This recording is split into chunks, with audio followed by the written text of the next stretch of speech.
Huwag makisama sa dominante, sa controlling, sa oppressive, sa manipulative na tao. May mga tao na pagkasama mo, yung gusto na lang niya lagi ang nasusunod, hindi ikaw. Kahit kailan yung gusto mo, puwera na lang. May mga tao na kinokontrol ka. Paano ka kikilos, anong kakainin mo, anong gagawin mo, sinong mamahalin mo. May mga taong inaapi-api ka na dahil control ka na. Katawan mo lang yun nandyan, pero yung ulo, wala. Ulo niya nakasuot sa ulo mo para yung gusto niya ang masunod sa katawan mo. And there are people who are manipulative. Dadaanin ka sa iyak para ka makontrol, maawa ka.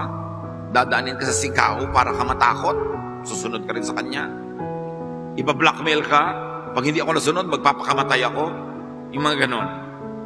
Huwag makisama sa ganun mga tao. Sino man sila, kahit sila kamag-anak.